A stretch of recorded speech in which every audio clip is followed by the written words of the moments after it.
Welcome to another edition of One More Light with me, Val KLEINHANS, where we chat all things mental health and do what we can to break the stigma just by keeping the conversation going. Today, I'm going to do that with Cindy Benezra, who is a podcaster, speaker, and author of Under the Orange Blossoms, an inspirational story of bravery and strength. Cindy, welcome. Thank you so much for being here.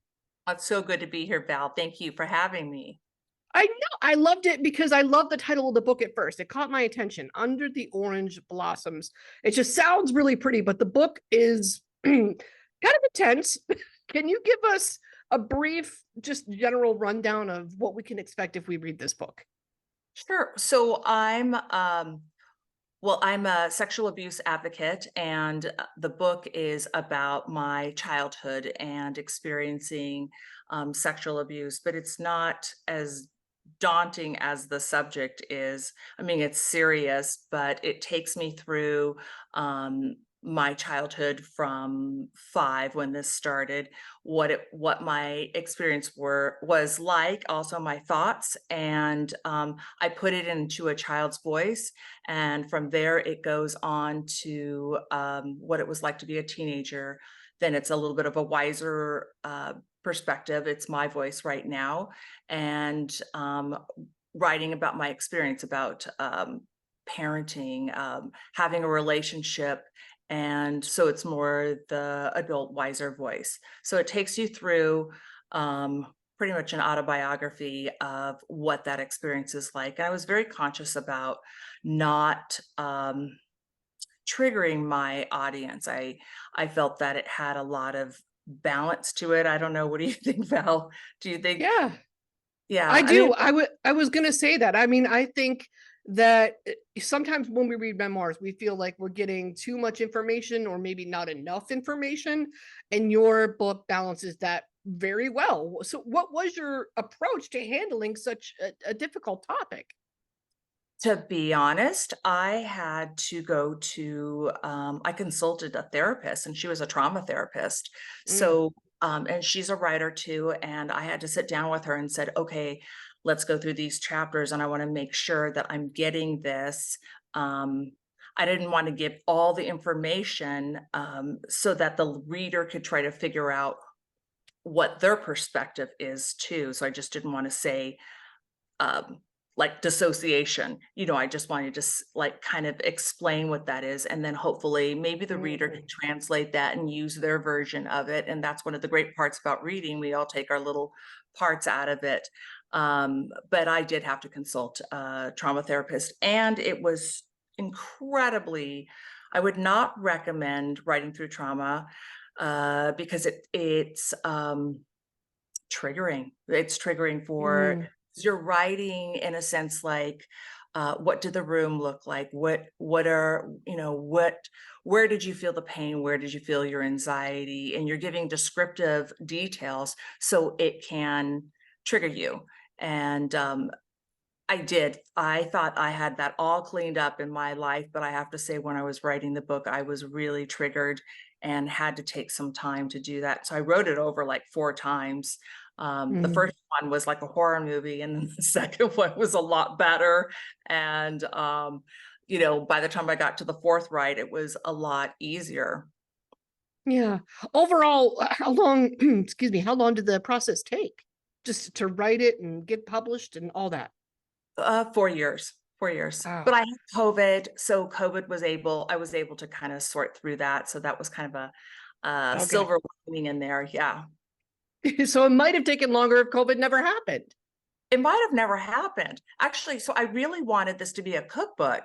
My daughter and I own an event company, and I thought, I'm going to write about recipes, tips on decorating, and how to entertain in your home. So I thought, yeah, let's do this. So I got all my recipes out, wrote them all down. But every time I was going through the years, I got triggered, and I thought, oh, I know what happened at 5, or oh, I know what year that was. So in my timeline, in my recipe timeline, I started writing down in maybe 5 different little journals in front of me.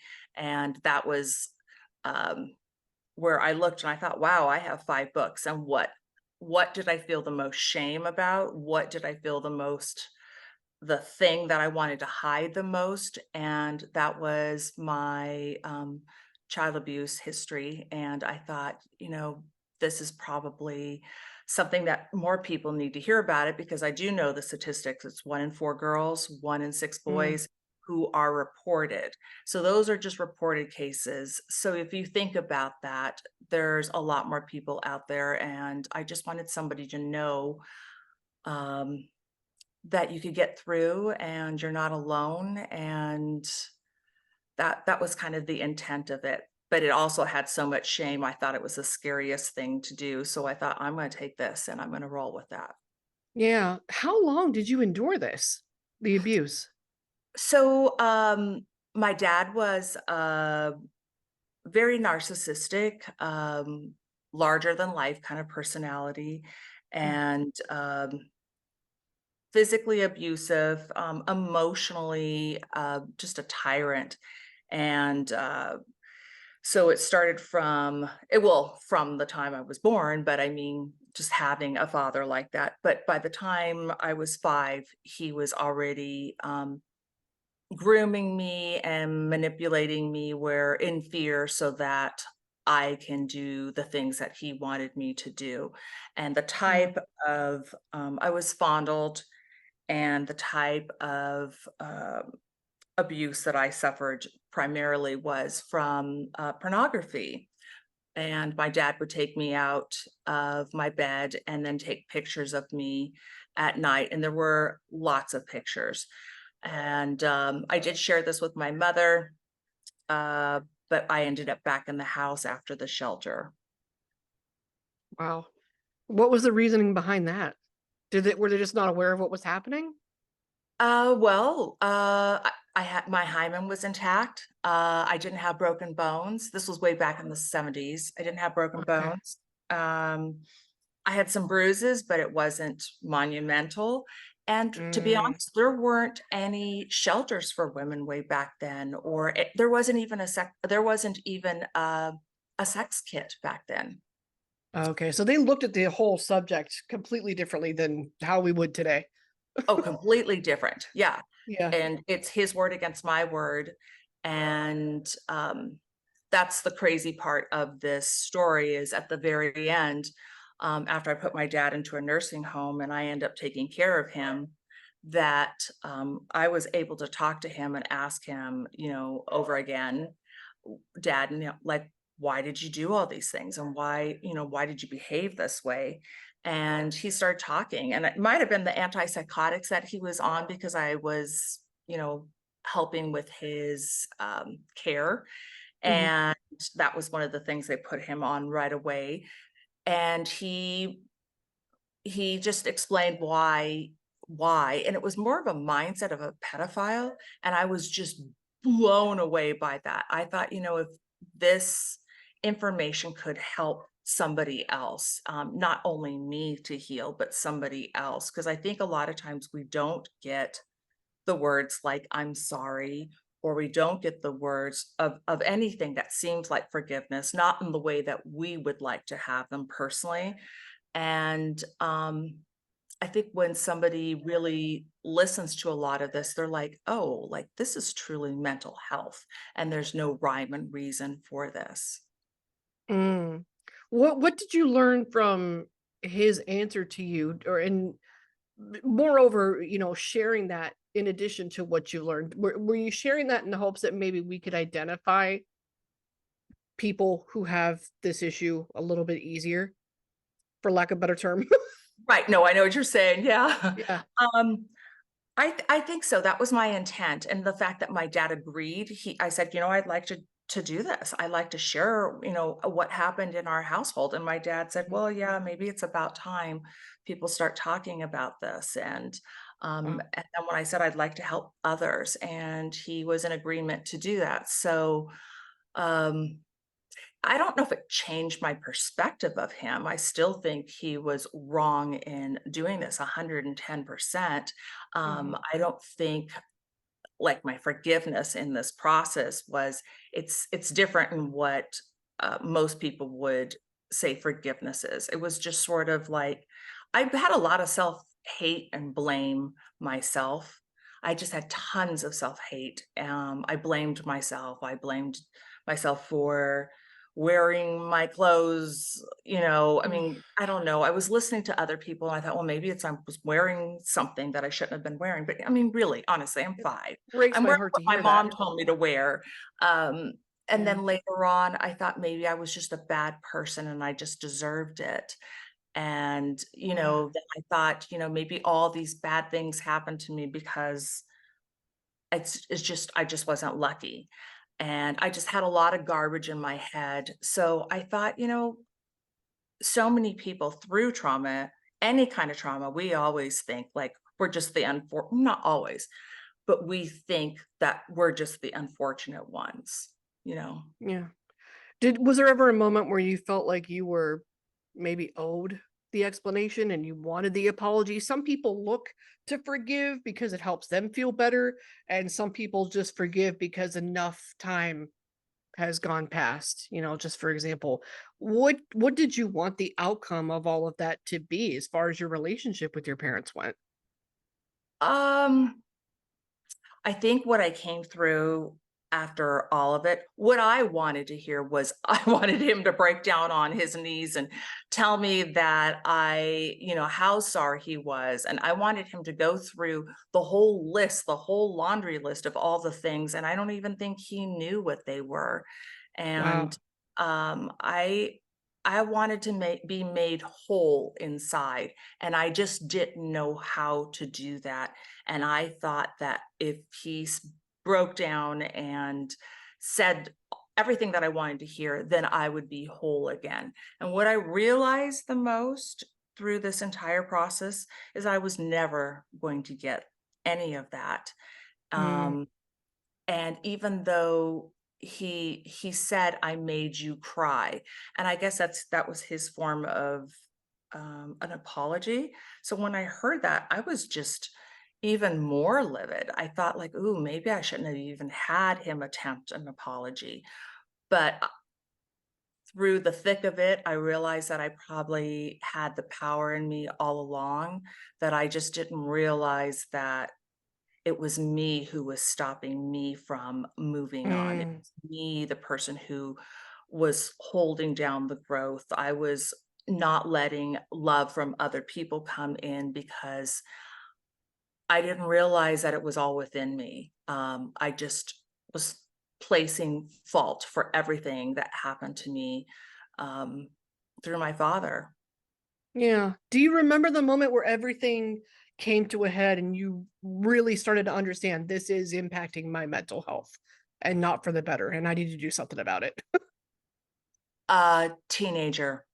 I Mm, wanted, I started to be sexually active, or at least thinking about it. And I would come home every day after school and I would sit on the windowsill in my bedroom and I would get out on the sill and I would think about jumping and mm, I would do it as a very dangerous mental um what is exercise. That's the only thing I could think about it. And I would think about what's keeping me here today, like why should I live and what happens if I die. And I went through this entire process of like, the pros and the cons of living, and even to this sweet man who used to clean up, the grounds. We lived in an apartment, and I thought like, "Oh my gosh, what if he finds my body?" Or, I mean, just even to what happens if I just become a quadriplegic, and I'm still mm, have my mind. I mean, I would think every single day and try to figure out. So it was, um, I would just picture what it would be like to be gone or to thrive and live. mhm. Very And low point, and I went through an incredible depression. I mean, well, obviously, I was very depressed. Anybody who is contemplating suicide is very depressed, and it feels like there's no out. yeah, it feels like this endless, bottomless pit that you just cannot dig yourself out of for anything, and you feel like the pain will be never ending. But you did something that, I mean, when I went through suicidal ideation, I wasn't able to do. It sounds like you were able to at least see a little bit of light in comparing to what happens if I live, though. Like what happens if I make it? And some of us like never get there. So I admire that. Just to Oh, be able to thank even you. challenge that thought. Like, it's Thank you so incredible. much. I didn't even think about that. So what was your process Well, so when it hit me the hard way. What was happening was I was under a lot of work related stress, and it got to the point where I had such bad anxiety and depression that I was crying when I was putting my shoes on before going to work because I knew what I was about to do, and I was shaking, heart palpitations, and I had a boss that was just really terrible to me and everybody. Really, none of us liked him. He was not very good person, because he wasn't an honest person. He wasn't somebody that you could really communicate with, because it was Mhm. his way or no way. And on top of that, all the criticism he gave was very subjective. There was no constructive nature to it. There was no honesty behind it. There wasn't any direct. You could never make him happy. It was Right, almost like this little donkey and the carrot situation. Like, keep trying, and you never felt like you could figure it out. So that was incredibly frustrating. And after years of that, I think my body just had enough. And I was having these anxiety attacks more and more frequently. And then I started to just get into that spiral that depression leads you into, where you don't think the situation's going to improve. And you don't see that there's that there's better, or that, just a job change might even be better for you. You don't see that because you're that far gone. down the rabbit hole. Yeah, Yeah, you're I agree with you're you. right, you're that far. And for me, it took wanting to take pills and not wake up the next day before I realized, oh, I definitely have a problem. And that led me to the ER, and that led me to an outpatient program, which was able to kind of like give us sort of what you talk about a little bit, our own little toolkit of things that we can use to sort of either challenge those thoughts or put our time and energy into something completely different, so that our focus isn't so negative and down. Or we learned a lot of things. We did recreation, we tried yoga, we tried tai chi. They taught us how to be mindful and literally practice the act of mindfulness by like staring at an orange and only focusing on the orange, and like pay attention to the color and the texture, and just teaching us how to let a thought be a thought and let it go. Like, Right, not how not to dwell on things. Or social rhythm therapy, which was essentially making a schedule and sticking to it, and letting that be like your anchor for your day, where you follow this, you stick with this, and you don't really have time to dwell on anything that negative. So I learned a lot. And wow. Social yeah, rhythm therapy, I gotta write that down. Gotta that's go kind look of at what that. I mean. That's the term that they gave it. So I was lucky enough to do this at Mayo Clinic, where I am in Rochester, Minnesota, and it was really interesting because the way they kind of sort of brought you different treatment options on a silver platter and said, let's try them all and figure out what works for a month and a half. Like, that Right, was their outpatient treatment program in a nutshell. And the social rhythm part of it was, let's create a schedule of the things that are most important to you within a day, and let's practice sticking with it, so that your focus is on that and not so much what's negative or what's keeping you down. right, You've got things that you're looking forward to during the day, because you have this coming and this coming and this coming. Just for a quick example, so I think because they gave us those options, it was easy to find something that worked. Mindfulness was incredibly helpful for me because I had trouble not reacting to things. And it was good to actually practice, like putting myself on pause before responding to something that hurt me, right, and making things worse, or feeling worse about it anyway, internally. So it's a tough to come out of whenever you have a lot going on at once, but it was nice to go to a completely neutral area and be able to choose different tools and try what worked for me. What were some of the things that you learned on your own healing journey and coming out of all that? What were some of the things that worked for you? So, the reason why, well, I didn't have okay, I'm just gonna go back a little bit. So I lived growing up in Spain, and this is in, the late '70s, '80s, and we didn't have the internet. I mean, the internet didn't Mhm. exist, so there were no resources that I could go and, find, and I also didn't speak Spanish, and I couldn't go to the public library because, I couldn't read whatever those Yeah. resources were in the library. So I felt, trapped that way too, and I think I love how you just said, how you were staring at, like an orange and then the color of orange. I just started to when I was journaling, because 'cause I've always been a journaler, and, I don't know. I'm even a dyslexic, so just I found that even through my spelling and the way I did, I was just writing angry in my book, but it was some Mm, way it's a feeling of a purge that I could write whatever my hate about myself, I could write it on a piece of paper, and it was like the paper owned that hate. And sometimes after I would look at it, read it, and I would tear it up into 1,000 little pieces, throw it across the room. I'm just angry, and, for me, that was a purge, and I think that's kind of what I realized, that if it could just be on a piece of paper and live someplace else and not in my mind, not in my body, mhm. then that was a win, and so that's kind of a little bit of the process. Then I started thinking a little bit outside because I had to make up, like, what are these things? And I didn't have any money, so I started thinking, like, I don't know, I love beauty, and I love to hear beautiful, like, quotes, something that's very inspiring. So, I would just kinda search around for beautiful quotes, like beautiful things that I thought were amazing, and I'd make my own up, and then it became a mantra, and those were the things that I would say to myself every day in the mirror because I truly loathed myself. And I'd put a sticky up.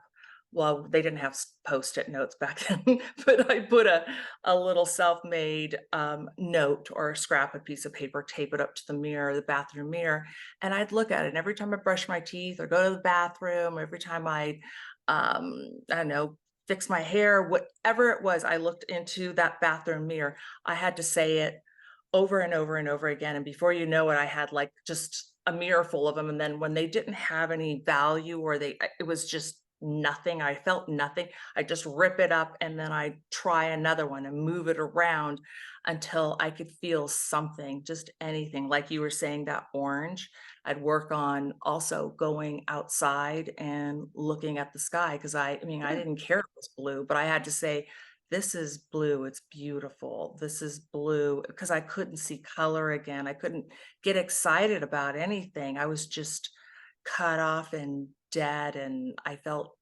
decay, like it was just like this rot, like this cancer, and so I had to find joy again, and I found one of the craziest things where was taking off my shoes. I don't care, like, if I felt anywhere where I was dissociating from myself, I'd take off my shoes, and if it was feeling cold concrete, dirt, grass, anything, it just kinda kept me present, and I think a grounding for me was a huge thing. I would just typically dissociate just to go someplace else, um, so that was very, very helpful just to feel, even if it was cold, take off my jacket so I could feel the cold and be upset about it, just at least something, some kind of emotion about it. It's not just plateauing out. Yeah. I love that because I think that's one of the biggest misconceptions about abuse and trauma survivors out there is that, oh, they do too much of that, or oh, they talk about things too much, or that's all they ever talk about, or that's all they ever post about. And it's like, but maybe they're doing this for their own treatment and their own healing. Maybe somehow that's their version of maybe that post is a version of their journal, or, like maybe filming that TikTok and dancing outside or something is like their version of grounding themselves or enjoying their day. And just because they tied that to maybe a message about, abuse or trauma surviving, doesn't mean that that's like all they talk about. What are some of Right. the biggest misconceptions that you think abuse and trauma survivors face? I know this is going to sound ridiculous, but my favorite one is what does I asked my kids this in a video, like what does a pedophile look like? What does a person who has gone through trauma, or what does a person look like who has been sexually abused? Is there one thing? And I remember my kids thinking about this, and they're like, creepy, the person who lives under the bridge, mom. I'm like, It I was just like, what? could be And then anybody though. it could be Anybody. anybody. And I Either side of the coin. It can be anyone. Exactly, and I just thought, even people, I asked adults that too. They were like, "Oh, single moms." I was like, "What? What? Single moms?" Like, oh, because I was single mom at the time. I was like, "Oh my gosh." I found that to be, so fascinating, and then when I would share, then I thought, "I'm gonna start sharing my story a lot more," and people were like, "I have no idea. I had no Yeah. idea that this happened to you." Like, absolutely, I just thought that you were, normal. I would think like, "What is normal? What is normal?" And I I found that even fascinating. So it was sort of like going down this path, and, to come back to your question, w the what does anybody look like who has just gone through trauma? And we've all gone through trauma. And I guess the answer to that is we look like people. That's it. We look like Yeah. human beings, and we all have it's all relative. You don't have to go through something just horrific, car accident, or whatever it may be, or maybe my story. It's all how we process that trauma and how we come through. And sometimes it may happen several times over, and then it's trying to find maybe the lessons or the values in it. And doesn't mean that you deserved it, doesn't mean that you didn't you're still repeating the same behavior. It's just like, what are you going to take from it? How are you going to change yourself? Like, I always try to find, like, the value. And my son has he was born with a rare brain tumor, and I remember working with this with my son, and he goes, what's so good about having a brain tumor, mom? Like, what is it?" And I have to say, when I sat down with him, and we worked through all the things that he has that other people don't have, like insight, great intuition, Mm. um, uh, compassion. Like, he really gets that. And I said, other people don't will never get what you have, will never even possess a quarter of what you have. So I think there is sometimes you have to look through that, and what can I take away from this horrific experience? What little bright light, or what little nugget can I take from the darkness and apply it and look at it and go, and it might even be, I'm a survivor. And if that's your thing, then wear it, own it, and walk it. Yeah, that is entirely the reason why I do anything on social media or this podcast at all, period. Like, I hope that people can take these stories, take the topics that we're posting about or talking about, and go, oh, I learned something. Or, oh, maybe that's me. Maybe this helps me. Maybe this guides me towards something. It's amazing now that we have the ability to use these mediums to connect with people better, pun intended. Like, Yeah, if we choose to use them that way. I know not everybody does, but we can. And I'm right. so happy that that ability is out there. You like to podcast too, from what I heard. I pretty much have been on, I don't have a show myself, but I get asked to be on shows like yours, and it's always with somebody that has a common thread, I guess you could say. Yeah, yeah, Uh, makes the most sense. mhm. Got it. Well, so what can we look forward to from you? What's coming next? Well, I was thinking about working on those tools. I'd like to concentrate on that. I have a lot of people asking questions about that. So I think there might be something coming out in the works for either another book on just strictly tools and inspiration and hope. Yeah. What's the best tool that you learned that you think everyone should know about, even if it's just one? Hmm. I think the most creative and fun is visualization. I don't think it takes, well, you certainly don't have to buy it. It's your own imagination. Hmm. But to go through the process of that, you could do that anywhere. You could think about visualization even with your eyes open or closed. You could also take it out. I mean, I think I know my kids, I did this with the kids, ripping things out of magazines and creating that visionary board. But I would do a lot of it. It was more maybe like a meditative thing, but I would take maybe the piece of paper and look at what I defined as happy or what I Mm, defined as love or something that I would like to possess and walk in and be in that, and like maybe, I don't know,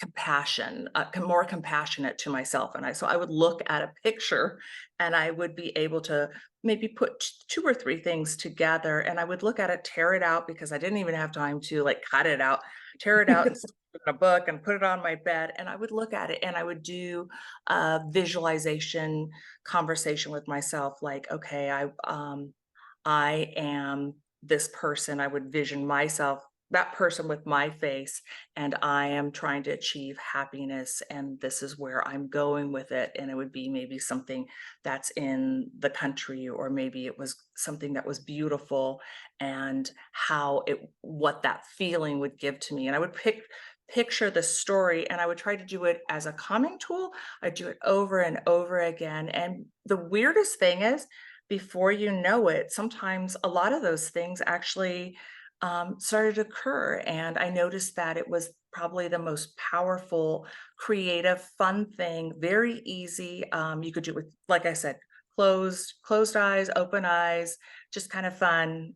You could draw your own pictures, whatever it is, write the words down that you want to have instead of a picture. Uh, yeah. that was a very fun one. I think anybody could do that, even a child, teenager, adult. It's kind of creative. Manifest it, make it yours. I love the sound of that. Manifest, exactly what it is. I don't know if, like, people, I truly love that word manifest, but people are like, "Oh, what does that mean?" But that's exactly what it means. It's that visualization work.